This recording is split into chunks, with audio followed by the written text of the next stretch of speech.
Hello, and welcome to the Alabama Public Health Training Network. Thank you for joining us today for our program, Start Talking Alabama, PrEP, Pride, and Progress. Start Talking Alabama is a social media campaign that was created to reach young gay men of color in Alabama.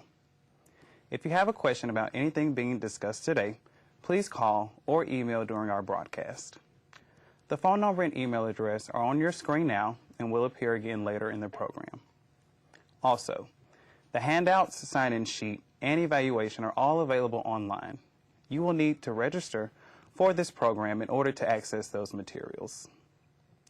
Continuing education credits have been approved for nurses and social workers for today's program. In order to receive credit for this training, you must watch the entire program, then complete and return the sign-in sheet and evaluation. While content may continue to be relevant, continuing education credit will only be awarded for 1 year for nurses, expiring on June 30, 2018, and 2 years for social workers, expiring on June 30, 2019. I'm Ty Williams, host of the Start Talking Alabama social media campaign, and joining me today we have Warren O'Mara Dates. Warren is the Area 5 Senior Peer Linkage Specialist with the Alabama Department of Public Health, and Mark Moore with Thrive Alabama. Mark is also the director/writer for the Start Talking Alabama campaign. Welcome, and thank you both for being here. Let's get started. So today we're going to talk about PrEP, Pride, and Progress. And I want to start with you, Mark, and go over what exactly PrEP is, for those who may not know. So PrEP is a biomedical intervention that was endorsed by the CDC and HRSA. So for people who don't know what that is, or who those people are, tell us a little bit about those people and also what PrEP is. Sure. PrEP is a daily pill that a person without HIV can take to avoid contracting HIV. It prevents HIV from establishing itself in the body and replicating. Like birth control, it's a daily pill.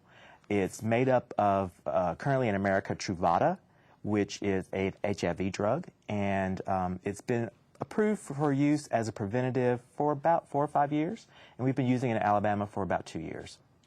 Great. Now, I know several people who have started utilizing PrEP and taking it on a daily basis. Are there any long-term effects that you know of?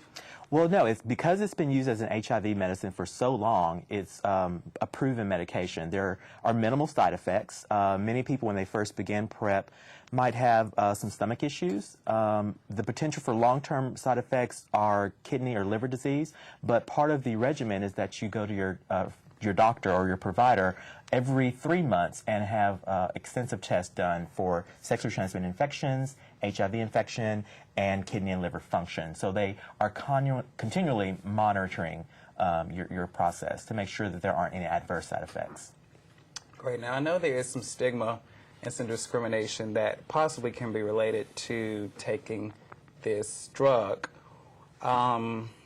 What do you think is causing that stigma or that discrimination? Sure. And, you know, when I first started working at Thrive Alabama and was introduced to PrEP, it seemed to me as, you know, a no-brainer. It should be the thing that we all should be taking if we're sexually active and not 100% sure that we're in a monogamous relationship. But, you know, instantly people were saying, no, there's a stigma attached to it, and there's hesitation about it. And there has been from the beginning. And, you know, in the West Coast, in New York, it's been a thing for several years. They, of course, jumped on it first. But here in the South, we were slow to get on the wagon. And then when I first started interacting with people in the community, I saw firsthand the type of response people had to it. And the things people would say would be, oh, that's going to make people more promiscuous. That's going to make people more risky. That's going to increase sexually transmitted infections. That's going to, you know, it was all of these negatives. They labeled people, you know, whores and sluts, etc., because of it. In fact, as a countermeasure, people who are on Truvada have turned themselves Truvada whore. You know, they're trying to say, they're owning that, and they're saying, we're using this to protect ourselves.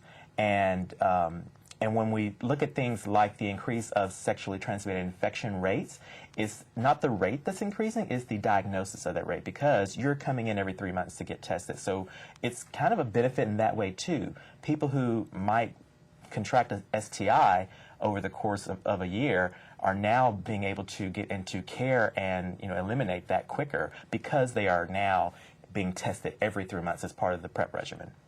Absolutely, and I'm glad you brought up the statistics with the rates of the increasing STIs and STDs, because that has been a major concern with people, because they say, people are going to start having more sex and they may not contract HIV, but they may get something else. Sure.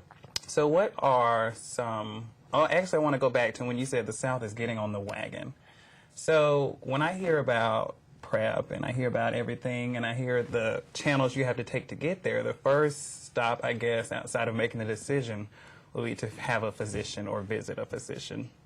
Do you think that for people who don't primarily go to a doctor or have never been to a doctor or don't go to a doctor, that could be a hindrance to their sexual journey? Absolutely, and we see that as a healthcare provider, especially among people of color. Being slow to access the care, being fearful that they can't afford it, all of those issues. But the goal of all of the HIV clinics in Alabama is to let people know that it's accessible and it's affordable and it's an easy to take regimen. It's one pill once a day, same time of day. There's no stipulations as to whether you have to take it with or without food. Again, the side effects are minimal and short term.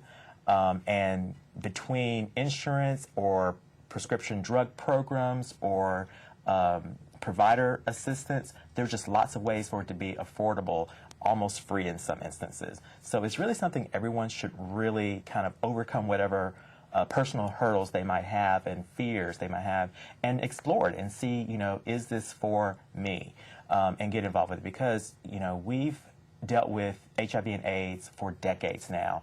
And in our grasp, we have a real preventative that is, the newest modern preventative. And it's just almost irresponsible not to take part of it. And when you have, on one hand, treatment as prevention, where people who have a suppressed viral load, unable to transmit HIV, and you have people who without HIV taking PrEP to avoid transmission, that's a double-edged way to prevent transmission. And that's how you eradicate the virus, is by having all of this multi-pronged prevention efforts. So it's really about getting people educated and saying, yes, it's affordable, it's safe, it's accessible. Your doctor, your average doctor may not know about it, sadly may not have heard about it. So you might be better off to start off with a clinic that specializes in HIV or in HIV prevention, and I'm sure they'll be listed on the website. So try to talk to them first, because they're going to go through counseling with you to explain to you about safer sex practices, about how to use PrEP, about what sort of testing is going to happen as part of it. And then your doctor, your provider there, is just going to really be someone who understands how it can affect your body, and will be paying attention to things as they do those every 3-month testings for HIV and STIs and for kidney function. So, it's definitely something that people can have a fear of, but it's something they shouldn't be afraid of. Absolutely, and we have definitely made strides, from the 1960s and 1950s, definitely until now. But I want to dive a little bit deeper into some research that I've come across lately, is that primarily black men have been slow to, start taking the medication or even show interest in starting to take the medication. So do you think that there is some uncertainty, not only with the physician side, but if someone has a physician, they get there and they're like, okay, I want to talk about PrEP, I want to talk about this, but I don't want to talk about my sexual history. I don't want to talk about my partners. Sure, your sexual history, your sexual behavior. We still are in a culture where judgment is the first thing we come to when it comes to sex. And what we have to realize, this is about your health, and it doesn't matter if you sleep with one person or 10 people or more. It's about protecting yourself from a virus that is transmitted by sex or by drug use. And that's what we have to get across to people. we have, particularly in cultures of color, men who want to or feel the need to be extra private. They don't want their business out there. They have all of these extra fears. But we've got to get them to realize that it really is just it's a health concern. It's just protecting yourself. It's a seat belt. You know, it's looking both ways for you across the street. It doesn't mean that you're promiscuous, and even if you are, so what? You know, you've got to protect yourself, and that protects the community. And that's the message we have to get out. And it's a hard message. You know, we in our business have been dealing with the stigma that surrounds HIV and AIDS for years now. You know, and now it's about PrEP, but even before it was about health care.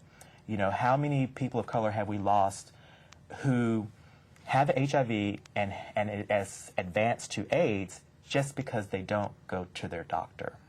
Because they don't want someone knowing that they are taking HIV meds. They don't want those meds delivered to their house. They don't want someone seeing them going into the clinic. They don't want, you know, all of these things. And we've got to get people to the point where they say, I'm unconcerned with what people are thinking. I'm concerned about living a life. And in 2017, when with the advances we have in care and medicine, a person can live a long, healthy, productive life with HIV, and they're not going to run into the problems that people ran into when I was your age, for example. You know, when I was your age, if you got HIV, you most likely died. And that's something people in 2017 don't fully realize, I think. And we've just got to get people to realize that you can still die from it if you aren't responsible. So that same stigma that keeps some people from seeking out care if they have HIV also prevents people from being responsible in preventing it. And that's, you know, that's PrEP, that's use of condoms, that's everything. You know, if you take the time to say, I'm going to have condoms and I'm going to have safe sex with the people I'm sleeping with, but you still haven't fully grasped the fact that you're having sex, you're still kind of, you know, hushing that and putting that aside, you're not being responsible to yourself because you haven't fully wrapped your mind around what you're doing. And the same goes true for PrEP. You know, if people aren't comfortable with the fact that they are having a sex as an adult because they're worried about being labeled gay or labeled bi or whatever, you know, that's a problem. And then for women, you know, we often talk about it just in terms of gay and bisexual men or men who have sex with men, but women need to take PrEP too. Mm-hmm. If you feel like your partner could put you at risk or you just don't know, then, you know, that's there for you. It's also for people who use intravenous drugs. You know, I think sometimes when we talk about prevention methods, people assume that we're giving, you know, a carte blanche attitude to behaviors. And you're going to say, well, it's going to make people, you know, use drugs, blah, blah, blah, blah, blah. But that's not the case. We're just saying this is going to protect you from this virus, which can potentially kill you. And that's what it's about. So it's going to be a hard, you know, journey for all of us in the business to continue to get the word out to people so that people know that it's there, that they know it's accessible, that they know that it's easy on the body. You know, and it's effective. Mm-hmm. It's up to 99% effective in stopping the transmission of HIV. And that's magic, you know. It's exciting, and it's important. Absolutely. And Warren, I want to bring you in some with the work that you've been doing as a senior peer linkage specialist. Mark had mentioned that people didn't think or don't think that even though they're on PrEP or even though there is PrEP available, that mm-hmm. HIV can still be harmful even in 2017. So is that like a notion or misconception that you've seen in your work? I have. Even with the clients who are HIV positive clients that I deal with on a daily basis, there's always this pill apathy that happens, especially for a long-term survivor, for example, who has been on medication for a number of years. Just dealing with knowing on a daily basis this pill is a part of my daily routine can be sometimes overwhelming. And so for people who aren't affected directly with the disease, adding that one piece to their daily regimen can be challenging for them. And so it's always, as Mark said, it's always our goal to empower them to understand that no one preventative measure is the one thing that will keep you from getting something else. And so you want to use all and access all items of the toolbox so that you can be able to be equipped wholly to make sure that you manage your health. Because ultimately through the state, we talk about knowing your status, being able to manage your health on a daily basis, and living your best life. And in order to do that, you have to be responsible in your health care. And so now that we have something that we know is a good toolbox option that we can add to the things that we've already known, why not take the opportunity to better one's health in that particular scenario? And we've got to get people to respond to this knowledge in the same way when we say, take a 20-minute walk every day, eat less sugar, all of those things that we do. And we know that if you exercise more and you take in less sugar, that's going to lessen your risk for diabetes. If you exercise more, that's going to lessen your risk for heart disease. You just have to say, if you're concerned about HIV in your life, then PrEP is the way you handle that. And we just have to get people to understand their sexual health is part of their whole health. Absolutely. And I like how you mentioned the toolbox. So one of the things in my toolbox is the Start Talking Alabama campaign. So that's one of the things that I pull out when I'm ready to interact with people or start having a dialogue about sex. What is something in your toolbox that particularly relates to communication, and what are some ways or some conversation starters that you may have for your clients? And then we'll get some responses from you too, Mark. I think for me, it's always meeting a person where they are first and foremost, understanding the whole individual as they see themselves.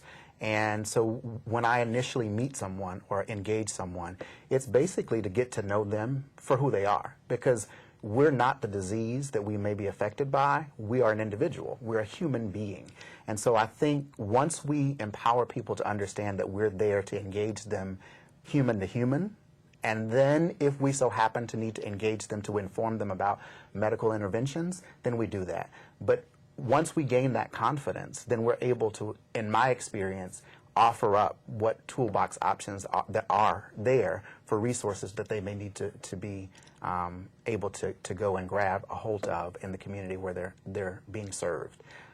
So that's what I would say is just really the engagement human to human first and foremost, because no one wants to be labeled as an HIV individual. Nobody wants to be labeled as a diabetic individual. Everybody wants to be looked upon as being a human being. And so that's, in my daily life, the one thing that I've tried to do on a daily basis is wake up acknowledging the fact that I exist as a human, and that as a result of my existence, I need to honor other people as their existence for who they are as well. Absolutely. Excuse me. So, Mark, let's go into, I guess, the dating side of things. Okay. So, say, for instance, you met someone and you were just in dialogue, and they said, hey, I want to know, how do I even talk about with my partner their sexual history, or how do I even talk about STDs and HIV? Because at most times, people wait until after the fact. Sure. And then they don't want to do it during the fact because it'll make it awkward, or, the steam will go away. So what are some messages, or what are really some techniques? Because, I've been dating recently, and it's a hard conversation to have. And so for people who may not be as visible as myself in this campaign and in the community, what are some, outside of hesitations, but what would you say to that person to say, okay, these are some techniques or some tips you can use? That's a big question, because it depends on if you're the type person that limits who you date, or if you're open to dating, if you are okay with being in a magnetic couple, which, someone that's HIV positive and someone who's HIV negative. If you go into it with the realization that you really never know, because all you know is from your last diagnosis. And I think we get to the point where we just kind of recognize that dating and sex, there's more gray there. So it comes to you being comfortable in yourself and knowing your own boundaries, having authority over your own body so that whatever choices you make in the bedroom are yours and not pressured by anybody else. So once you start from that place, you can then say, hey, do I want to date this person for 5 dates before we move on to something intimate? Or is the first date okay? Or, whatever works for you in that regard. And then you need to talk about condoms and PrEP and all of that type of stuff, and just be open about it. You know, when you get to the point where you can have, I think the problem is that we often have trouble dealing with emotional intimacy and intellectual intimacy, but physical intimacy is very easy. So we've got to get to the point where we're willing to talk on the front end about, you know, what our expectations are, so that you don't get in the heat of the moment and all of a sudden realize that, you know, something is off limits or something is a deal breaker. And just being knowledgeable. You know, I was reading a post the other day online where someone on Grindr had posted that he wouldn't date anyone who was HIV positive because he just felt that was a natural danger. And sadly, that comes from a place of ignorance because, as I said before, a person who has a virally suppressed HIV level can't transmit the virus. And that's as safe as anything else. And truly, you're more in the know than if you have someone who doesn't get tested regularly, doesn't know, has unsafe sex and doesn't know, all of those things. What we know about HIV and HIV transmission has evolved even in the past 2 years. You know, so it's also about continually educating yourself so you know exactly what's going on with transmission of the virus. And then here in Alabama, syphilis is on the rise. You know, sometimes we get focused on HIV and we have to realize there's STIs out there too. So we need to be knowledgeable about which STIs condoms can protect against and which ones they can't, so that we know that should we be engaging in what the different levels of risk are. You know, is it a no-risk behavior or medium-risk behavior or a high-risk behavior? And not getting that information from your uncle or your cousin or you know, a bathroom wall or wherever, but actually going to a reputable website, an actual provider that is up to date on this information, and really knowing what's going on, because again, our knowledge about it has increased.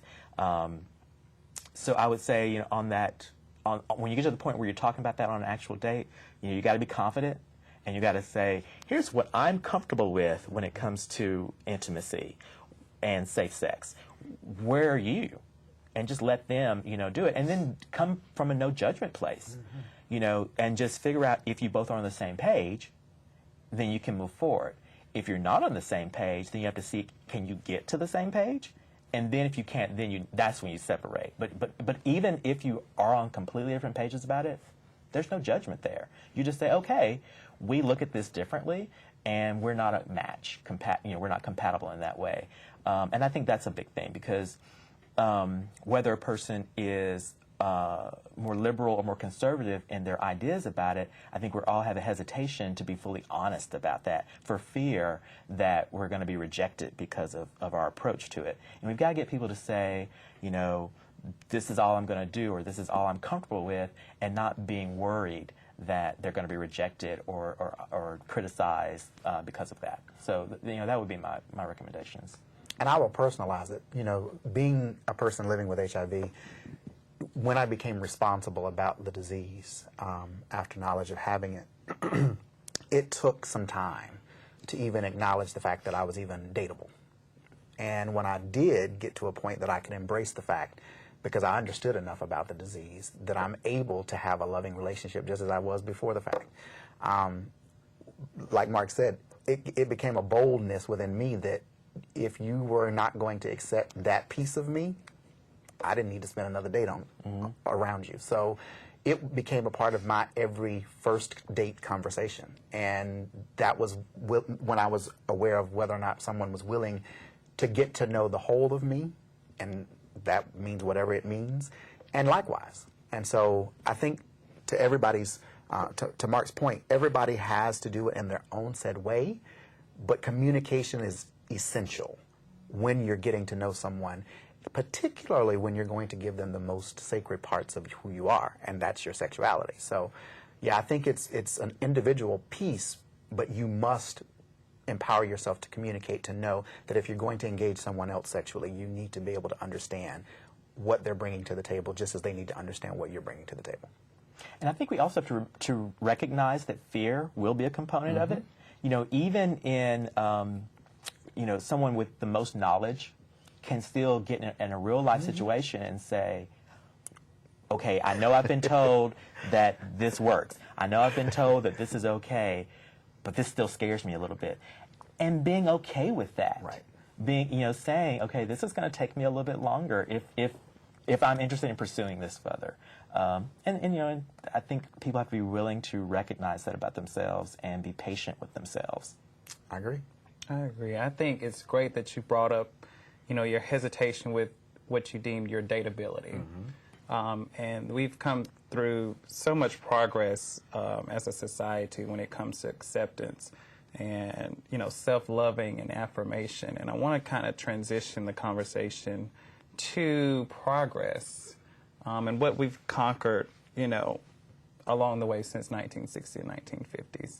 So as far as LGBTQ rights as a whole, tell me what that progress means to you personally, because you've had to progress from not dating or not feeling like anyone would date you to where you are now. Yeah, part of that progression has been self-awareness and self-acceptance for me, because, you know, in this umbrella that we call the LGBTQ umbrella, there's also the IA that goes along with it, and you can add some more things to go with it. But the self-awareness and self-identity of first coming to an understanding of a bisexuality within myself was the beginning of being able to be whole enough to say that I was lovable and that I was dateable again. And when that happened, it was a freeing experience spiritually, personally, and in the community, because for me, it then gave me the sense of understanding the whole of Warren. It gave me a sense of understanding what I desired from someone, and it also gave me a sense of understanding what I could offer to someone. And once that happened, you mentioned Grindr. In the process of meeting who is now my husband, I'm riding down the road 3 days after I actually had loaded the app for work purposes, for prevention opportunities, and I get this ding, not understanding what in the world it was, because I'd never been on the app other than to download it for work, only to check it when I got to a point of stopping, and it was someone hitting me up to say hello. And that someone now is my husband 3 years later. But it's an interesting set of circumstances, because I use us as an example, because Kevin knew nothing really about HIV. He had not ever had an HIV test prior to dating me. Really hadn't even indulged himself in his own personal sexuality until we dated. And so I've gotten to get a lot of layers around being LGBTQ proud, if you will, in the short stint of time that we've had our relationship. And it's made our relationship stronger, but it's made me a stronger individual and advocate for people who identify themselves in the community. And as a result, you know, I try and make sure that I stand proud and boldly to let the world know that we're no different than a heterosexual individual. We're human beings too. We just happen to have this distinction that the world doesn't honor as normal, although it's normal.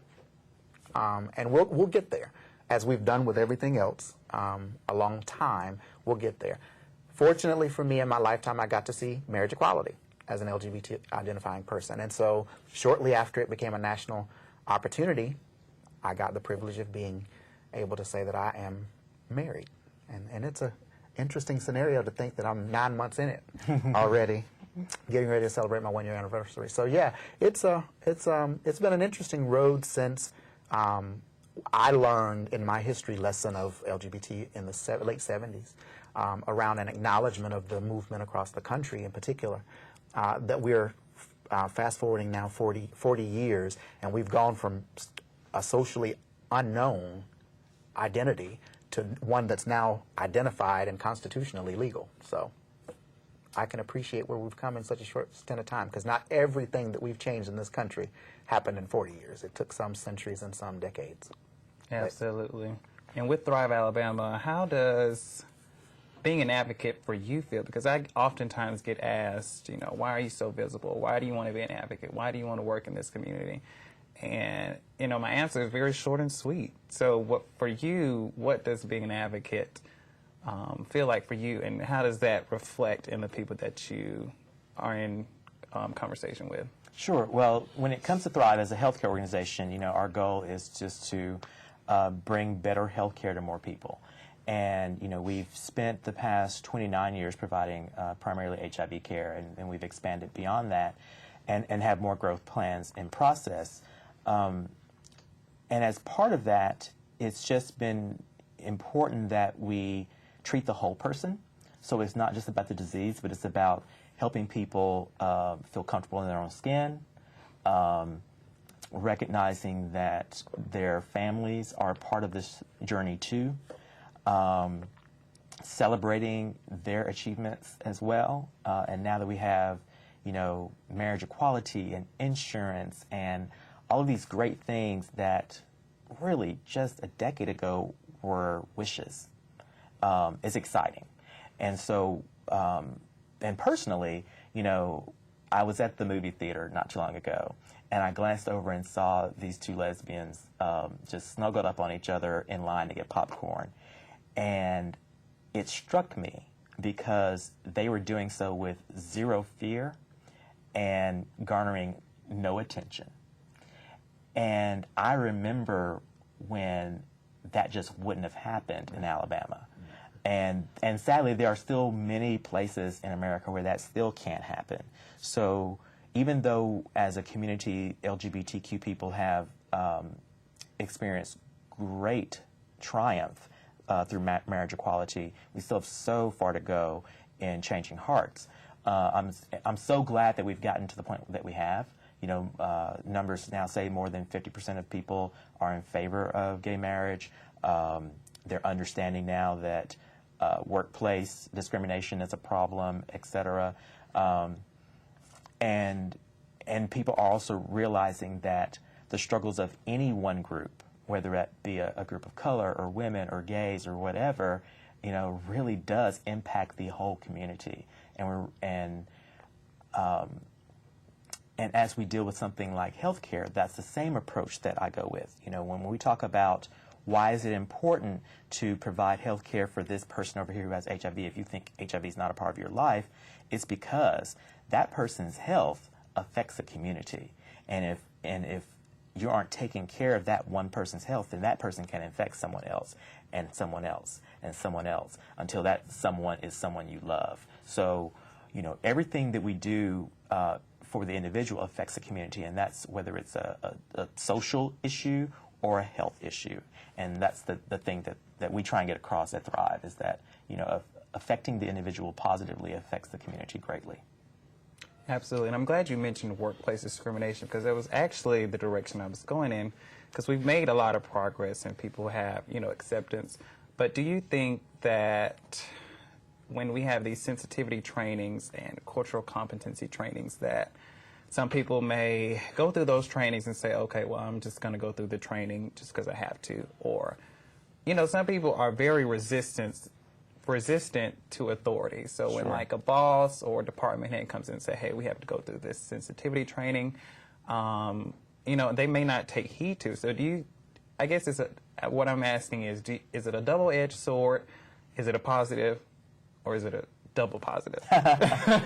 Well, when it comes to things like sensitivity training, it checks off a box for some people. They're doing it because they have to.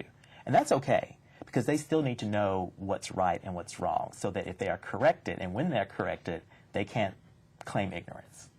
But it also can give people a toolbox, even if they aren't really ready for that, because what really changes people's heart is other people. It's when friends say, hey, you didn't know it, but I'm transgender, or hey, you didn't know it, but my son's gay, or whatever the case may be. That's what changes hearts and minds.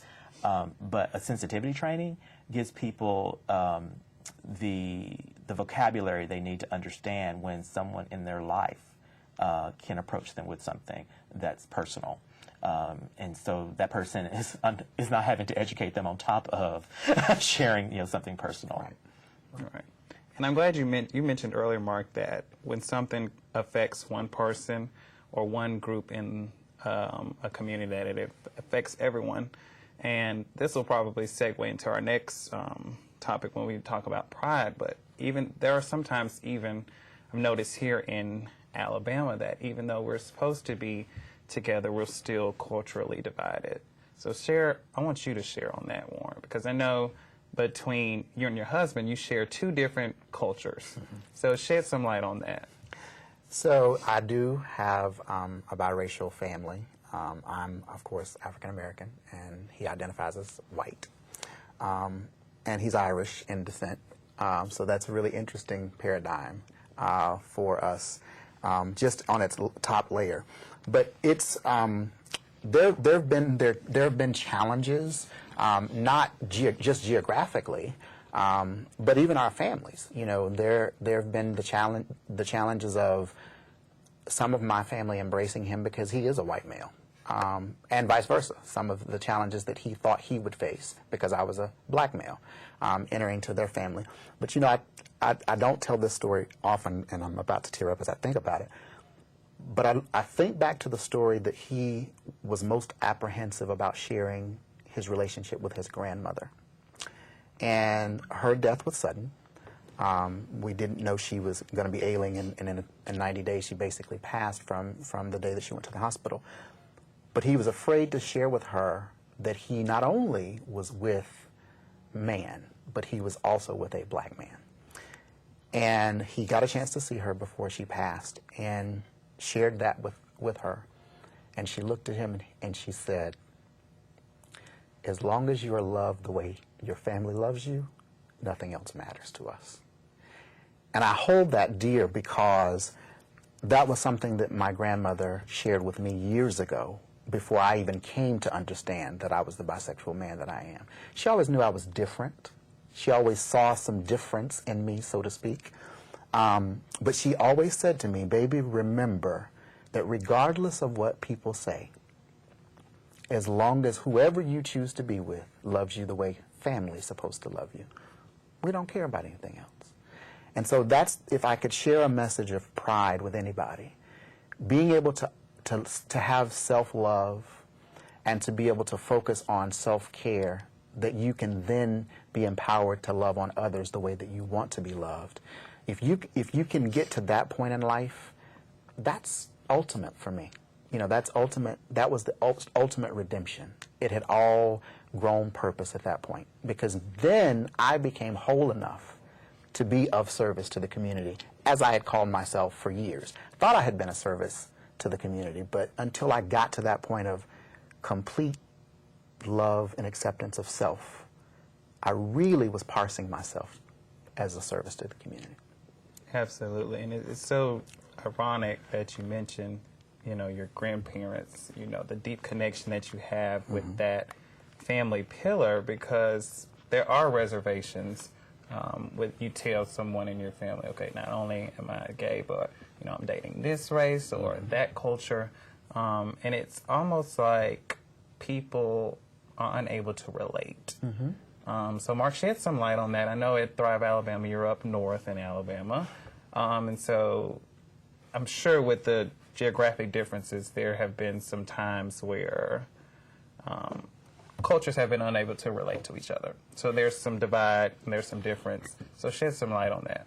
Well, when it comes to some of the cultural differences of living in North Alabama versus other parts of the state, when I was coming out of high school and going into college, I moved to Montevallo, south of Birmingham, and then lived there for about 10 years. And it wasn't until I moved back to Huntsville that I started noticing interracial couples. I'd grown up seeing it a lot, and then when I went away, I didn't really notice it as much. And then I moved back to Huntsville, and it's kind of like, oh, there's so many more interracial couples here. And of course, I don't have real numbers, but it definitely seems like there's more thing. And I always attributed that to the fact that with Redstone Arsenal and NASA and just the number of engineers we have, there's just an influx of more people from more places, which brings about more openness.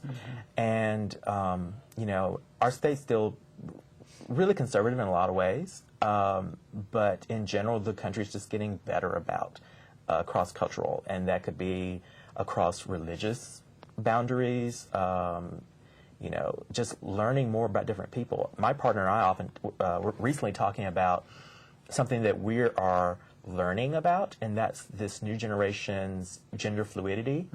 You know, when I was your age, you know, transgender was really just starting to be talked about, and now there's so many more layers to it, and my partner said something really great. He said, you know, I don't have to understand it to treat someone, you know, well.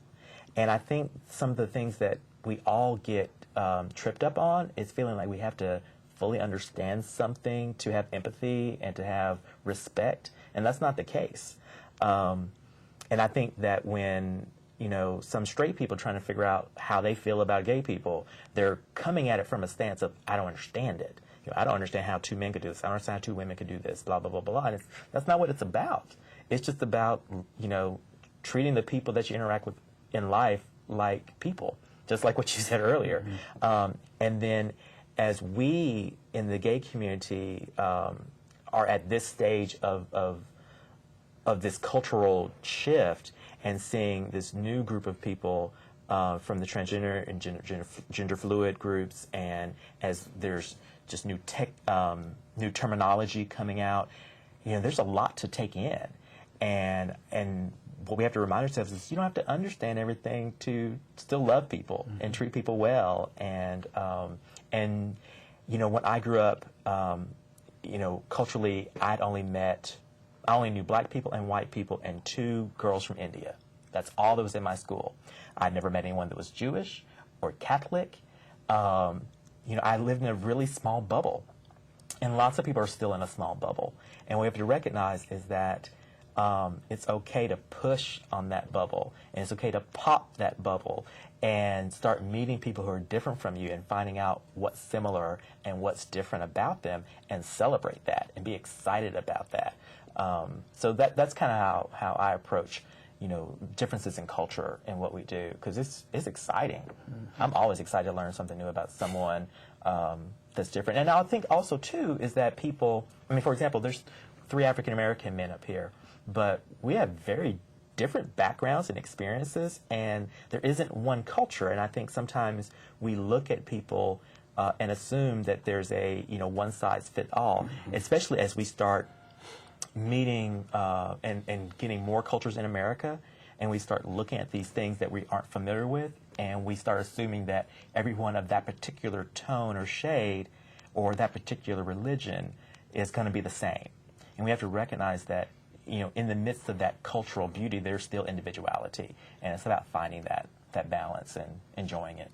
And it's to Mark's point about defining your culture. Your culture, for me, has been the group of people that I surround myself with.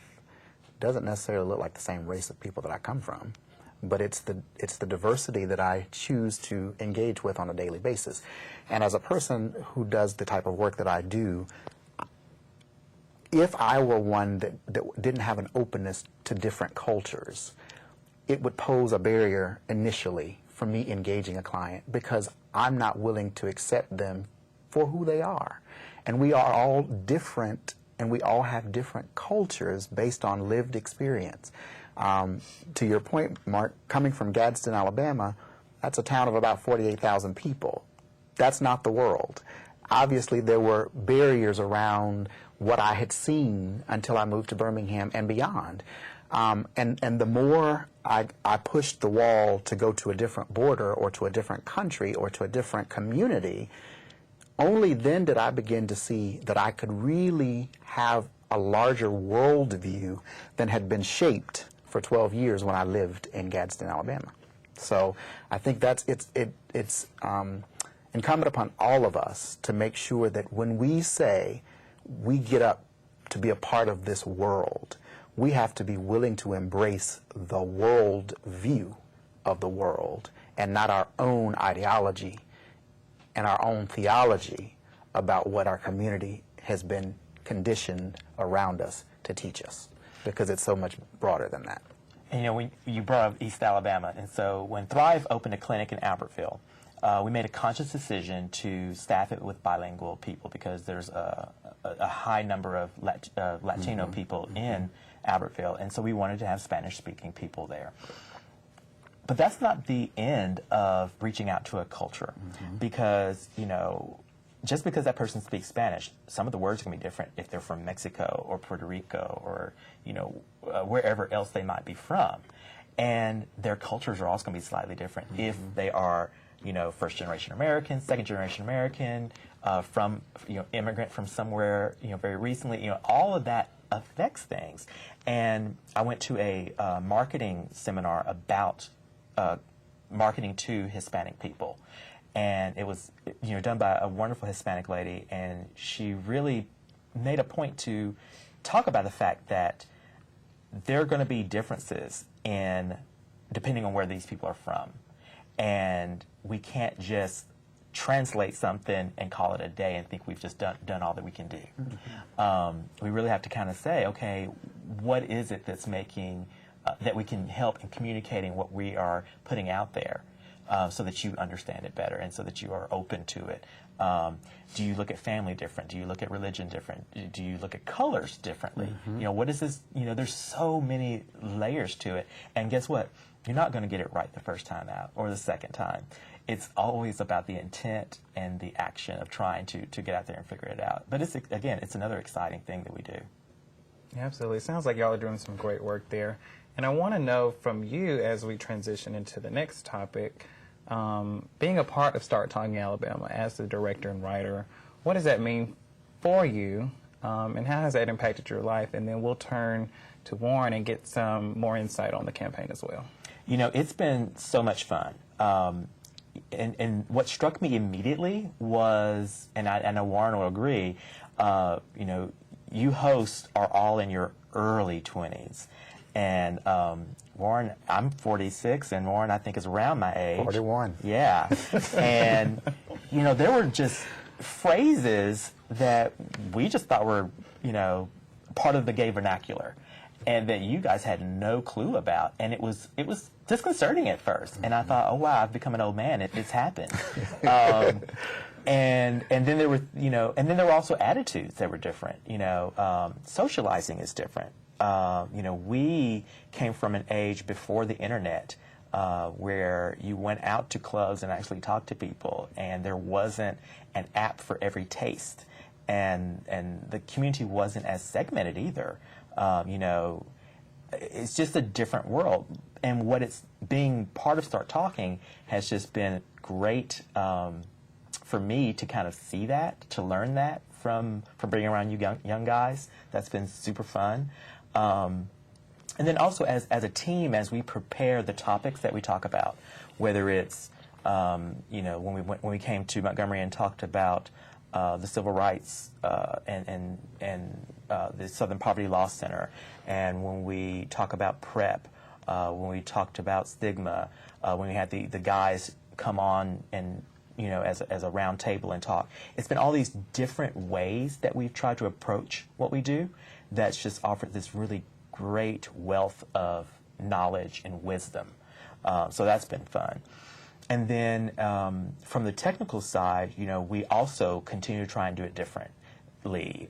We do different formats, we improve on equipment, we change the writing styles, we adjust the way the hosts do things. So that's always a benefit too from a technical professional side of things. So and then the next things we plan to do is really tie in more to the different ASOs, AIDS service organizations in the state, so that we can really start pushing that web, building that network to help just get the word out to more people and really make it a strong campaign. And as we also work with the CDC on some of what they're doing, there's just lots of opportunity there to build more dialogue and get more engagement on social media and get people to really start talking. Because I know I know that there's still people that you walk up to and that you say, hey, have you heard about PrEP? And they're like, no. And it's like, it's been out 2 years. You need to know. It's been 2 years in Alabama. You need to know. There's still people that are still closeted, still depressed because they feel like they're a sinner and they can't reconcile their religion with their sexuality. Those are things that we have the opportunity to address and help people. There are still people who you know, all the things that we talk about, that we have the opportunity to positively impact with the work that we do.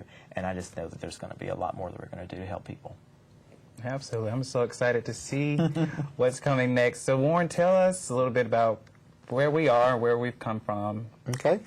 So I prepared some slides for the viewing audience today to talk about some of the progress that we've made since we launched the campaign, but very specifically in a short synopsis, I want to kind of share that we started right here at this table in 2015 doing this very satellite, and now this is the third of those that we've done. We've forward progress to adding Mark to the team, and we created what this campaign was supposed to be about, and that was our online video tools through the YouTube channel. Since then, we have expanded our reach to Instagram, to Twitter, and we do some segments Facebook Live for special events when we're out in the public doing those. And so that's what I kind of want to give you guys an update on, to show the progress of how it's evolved over the last 3 years, so that we can truly say that we have been talking in Alabama. We started the conversation 3 years ago, but we've continued the conversation since then. And so then we'll give the listening audience an opportunity to send in any questions that they may have, if they have any. So the first slide that we have, technical guys, I need some help.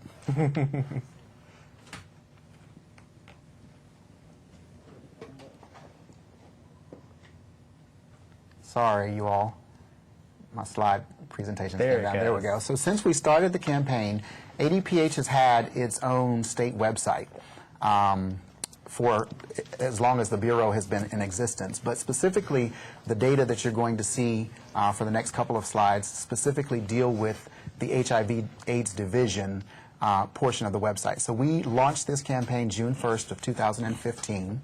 And so up until December of 2016, that homepage itself had over 48,000 people who came to find out information from the division. Very specifically, there's a button in that particular section of the website that is targeting individuals who are interested in Start Talking Alabama specifically. And up until that point, we had had 13,000 impressions just for this campaign. Since the beginning of this year, have had 6,000 visits to the ADPH website, and of those, a third have been specifically for Start Talking Alabama, which shows you that we are having a conversation and we're driving the conversation for information around STIs and STDs for the campaign itself. I want to also give you information about the total impressions that we've had since we launched this campaign. The website itself has seen over 55,000 impressions, and Start Talking Alabama has compiled 16,000 of those, which again is a third of the number when you look at it. So we're very proud of the success that we've had, and a lot of that has to do with our hosts, has to do with our production team, and has to do with the ADPH staff being visionaries around the fact that there was a different approach to prevention that we could use to reach particularly men of color in the state of Alabama. Next, I'm going to show you the YouTube impressions that we've had. The very first video that I referenced had 161 people who signed up to actually watch it in June of 2015. And subsequent to there, you see each episode that we've had and how those views and signees to actually look at them have been. And don't get despondent by the fact that you see a decrease by the number of episodes, because YouTube was our first medium. That was where we launched first. And by the time we were at episode 4, we had already expanded to Twitter and Facebook. And so now you're going to see how those numbers are reflected. And these are the last 2 episodes that we've done have been the 2 episodes with our long-term survivors. And so you'll see now that we began with mid-15, we began with Start Talking Alabama on Instagram. And initially within that year, we only made 131 posts. We had 60 new followers and 39 individuals that the campaign itself started following. By the end of 2016, that number had upticked to 194 posts, 132, which is double the number of followers, and then triple the number of people that we started to follow. That's amazing growth for June 2017. It is. And so now we're at June 2017, and we've now had 217 posts, 209 people are following us, and 145 people we are following within the campaign. These now are the numbers for Start Talking Alabama on Twitter. We started interfacing with Twitter in late 2015 with 64 tweets. We had 581 profile visits, which means if you're a Twitter person, you clicked on the Start Talking Alabama campaign as a visitor. Of those 581, 57 chose to follow us, and we had 5,800 tweet impressions, and that can be a little interesting when you look at it. What that means is we either tweeted or we retweeted information that we saw that was relevant to the campaign itself. So there were over 5,000 opportunities for us to get a brand message out to the world. In June of 2016, those numbers are self-explanatory, but I want you to see the number of impressions that we had, almost double what we had done in 2015. And a large part of that is due to the technical team that we added in 2016 to begin interfacing with the Twitter account that we have. And then 2016 end of year, and then 2017 as of this year is where we stand in terms of followers and followings. And so that's the update on what we have. Before I let you go, certainly I want to take this opportunity to tell you to follow us on Facebook, on Instagram, and on Twitter. Anytime that you want to reference the campaign, you can do so by using the hashtag StartTalkingAlabama or StartTalkingAL. So it's hashtag those things. And anytime you make those references, we get those impressions within our campaign. But it's been an extraordinary ride for 3 years. I've enjoyed thoroughly seeing it from beginning to the point that it's come to now, and working alongside you gentlemen has been rewarding for me. But I also want to invite you all to the fact that we've expanded even the campaign to community events. And so this weekend we will begin a Pride tour across the state of Alabama. We'll be in Birmingham this weekend with the Pride Parade on Saturday and an event on Sunday during the Pride Fest. We will follow that up with Rocket City Pride in Huntsville the following weekend, and then we will be here in Montgomery for the close of the tour for their Pride the last weekend in June. And so we're expanding beyond the walls to the point that even the CDC has seen our success, and we kick off a national launch to co-brand with the CDC beginning this weekend with Pride Fest in Birmingham. So that's the new announcement that we wanted to make to the audience today. Great. I'm excited myself. I know for me it's definitely been a journey, and it's definitely been great to see how I have progressed even from the beginning to my comfortability now. Like, if you would have told me I would have been doing this a year ago, I would have been like, But it's been great, and I'm glad you brought up the Pride events that we're doing coming up. But I want to go back to Mark because he's been such an essential part of our team, and I want you to give us what I really want you to do is talk about your award-winning video. Okay, sure. Well, at Thrive Alabama, we're trying to decide or trying to discover how to get the word out about PrEP. That was just one of the many things that we had to focus on the past 2 years, is getting people to know what it was and to come in for care. And we wanted to do, just like what we do at Thrive Alabama, online videos as a route for that. So with a local video company, we produced a commercial, and it's a fun little video, and we wrote it in-house and used local talent. I do theater in Huntsville, and so I got some friends to come in and participate. We also got a few extras that joined in, and it was really fun. And the local bar chipped in the space.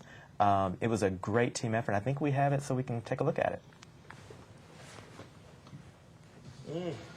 My future ex-husband's over there looking good. And how many ex-husbands does that make this week? Hush, you're just jealous. I will have you know that rumors of my conquest have been greatly exaggerated. Girl, you better stay away from that one. I heard he ain't clean. Clean? What year are you living in? I heard he has HIV. So what if he does? Anybody around here could. But I'm just trying to go on a date with dinner before I even think about dessert. But plus, I play safe. And I'm on PrEP. What's PrEP? It's a little blue pill I take every day, and it helps keep HIV away. No, seriously, it's some medication that you take every day in case you choose to spend a little quality time with someone who's positive. So, no more condoms. No. Now you have to use your condoms. You see, PrEP protects against HIV, but not STDs. So all of those little friends still need to be stopped in the old-fashioned way. I feel like we're on one of those birth control commercials. Where's the voiceover going? Look out, this stuff's gonna kill ya. Okay, not so dramatic, Queen.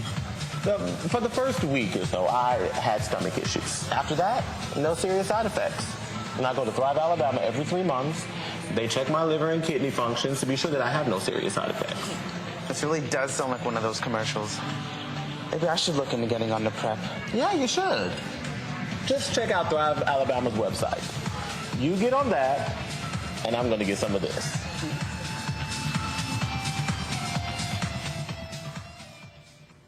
So that was a lot of fun to produce. We did it in a Saturday morning. It took about 4 hours to do the actual filming. We worked with a great company in Huntsville called 4 Mile Productions, and they've worked with us now in several videos. And then we also entered it into our North Alabama American Ad Federation contest, and we got a bronze award for it. So it was very exciting. Congratulations. That is amazing.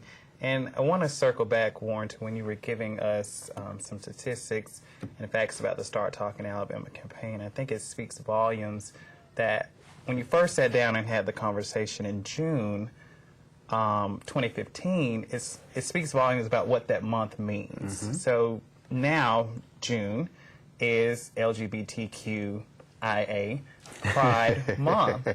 So I want to get you guys' opinion because there has been so much, like we said, stigma, discrimination about sexuality in general.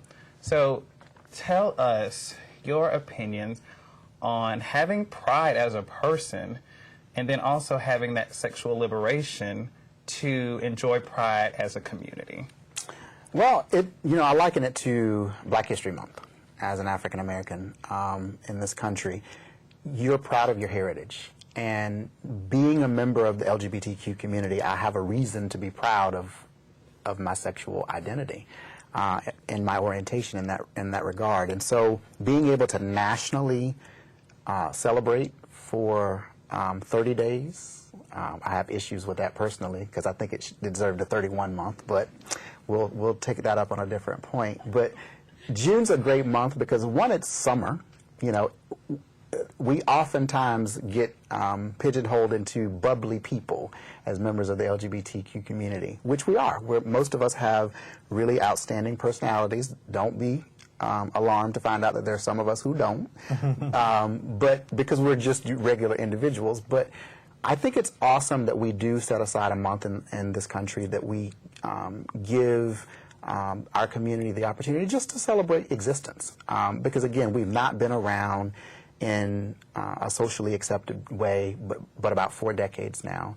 And that's my lifetime when I look at it. And so I look at the evolution of being born in 1976, and now I'm in 2017, coming full circle with who I was born to be. It speaks volumes to being able to go to a place with family, because that's what we call each other, and celebrating just living, because that's what it's all about for me. Being a member of Pride festivities is about just celebrating life, celebrating love, celebrating happiness, and caring for the next individual in my community. And so I'm excited. I take pride in what I'm doing for this month, particularly because while this work is important to the world, it's very important to my community because, as we know, men of color are most affected by HIV. And so I take it very seriously that I'm serving not only the greater community, but very specifically the community that right now is most affected by a disease that it doesn't have to be. And so I take the work, while I like to play doing it, I take the work very seriously because I don't want that we are the same statistics 5 years from now as a result of me having worked in this field now. So while we will have fun on this tour, I want people to understand that if they need us for a resource purpose, we will be there for that purpose as well.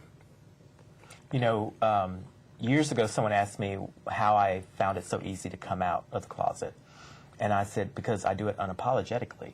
And I look at my sexuality the same way I look at my race. And I just say, you're going to like me or not like me, and that's on you.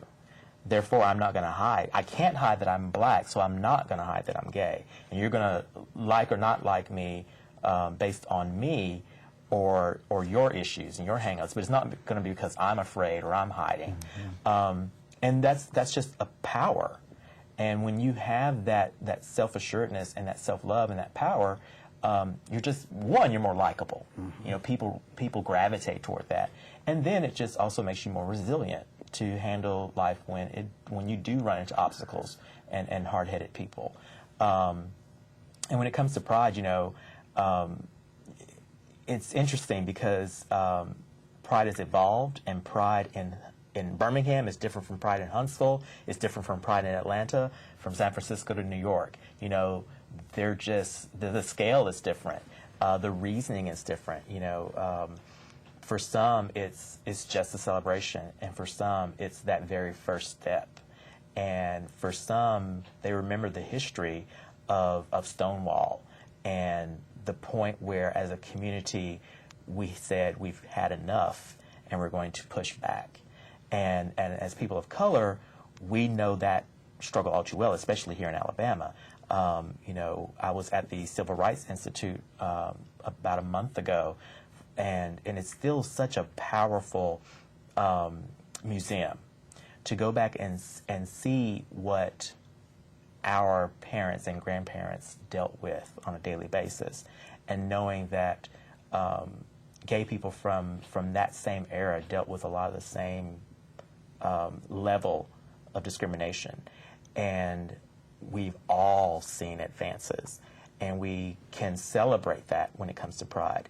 And, you know, and there's always going to be that naysayer who says, well, why are you doing that? What's the point? You know, you're gay. I'm tired of seeing people come out. I'm tired of that athlete coming out or that superstar coming out. Why is it such an issue? It's an issue because, unfortunately, there's still people, kids, teenagers, young adults, sometimes older adults, who are still hiding and are still afraid and are still self-loathing and are still, you know, dealing with that in negative ways.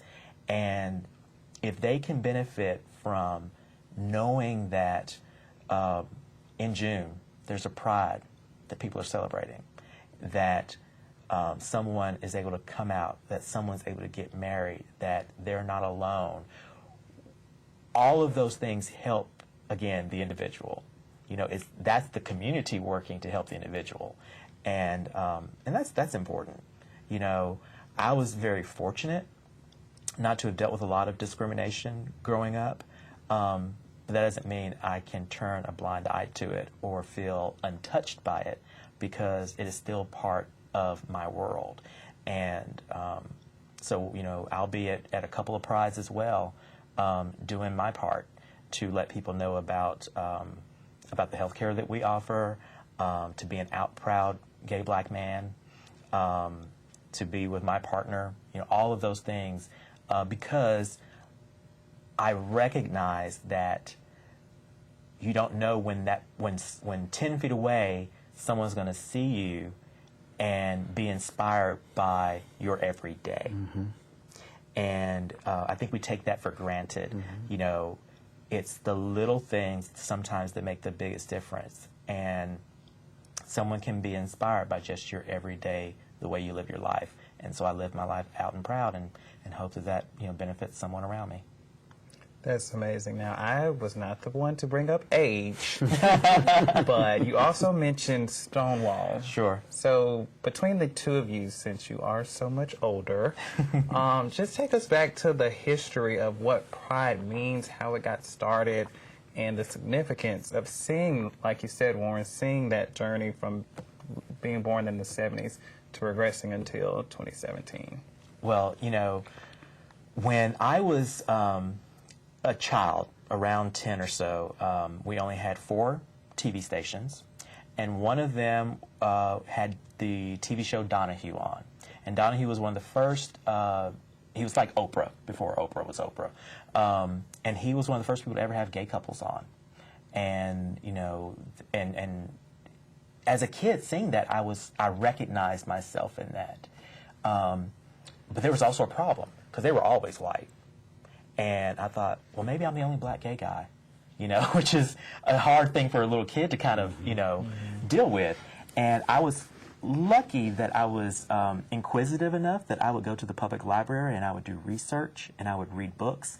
And so that's how I learned about Stonewall at an early age, and learned about the Madison Society, and learned about gay rights through the 20s, 30s, 40s, 50s, 60s, 70s, from the age of 10 to 18. That put me in a really strong position to deal with coming out and with life. But now in 2017, I don't think enough people know about our history as a culture, as a community. There are even some that just want to refer to us as a population because we don't have the ties that bind like some communities do. But in either way, for example, Pride is in June because the Stonewall riots happened in June. And some prides move to milder months because, it's hot as blazes in Alabama in June. And then some are insisting that we stay in June because it is actually marking a date in history. And again, Stonewall is when it was a bar in New York that was frequented by, the gay community, and they were subjected to regular police raids. And that's something I don't think we think about in this day and age, because now gay clubs struggle because we don't have to segregate ourselves to be social. We don't have to ghettoize ourselves to be social. We can go to any brewery or bar or restaurant with gay people or with our straight friends or whatever without issue or incident. But back in the day, to be ourselves, we had to go somewhere where only people like us were there so that we could be safe. And as the police were regularly targeting that area, because throughout our history, being gay has been illegal to a varying level, and they were loading up lesbians and drag queens on paddy wagons and taking them off to jail. Finally, there was a revolt, and they said enough, and there was a riot. And that was the beginning of the modern gay movement, because the gay movement had starts and stops like every other movement in our history, and that was the beginning of the modern gay movement. And President Obama actually made Stonewall a national monument at the end of his term.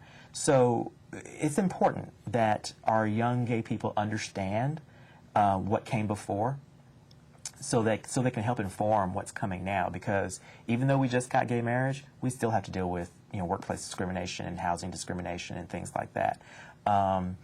We still have to deal with the fact that everyone hasn't come to own themselves and love themselves enough to deal with the day-to-day, and that comes from building relationship with people. So that's kind of how I look at the history of the gay movement and where we've come from and where we're going. And to add to that, I would say, for me, the closest thing to seeing it was the ACT UP movement with HIV. And I think often about the times of that core group of people who had gotten tired of saying no one's going to care for us. And it took that core group to get us where we are, that I'm a beneficiary of at this point in my life, to where I feel a certain sense of obligation as an identifying individual, that wherever I am, in whatever title I wear, I have to show that we are normal individuals who are productive in society, who are proud to be who we are, regardless of what others may think of us. Because at some point, just to be black was not a proud thing.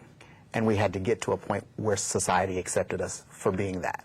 And so I think for me, in all of the layers of my identity, this just happens to be the last one I have to unpack. And so every time I stand in front of a crowd, every time I stand in front of a camera, every time I get the opportunity one-on-one to engage with an individual, it is important that I identify who I am, because, like Mark said, I don't know if that's the very moment I could have saved someone's life. Because I think back to the opportunity that I had working with our high school and middle school focus program, which educates on a number of things across the state of Alabama. But it's one of our ADPH-funded projects. And I think back to the young lady who was an 8th grader. And this is another one that gets me. But I think back to the fact that she was in my group as a mentor the entire day, and she was the quietest of the 18 kids that I had.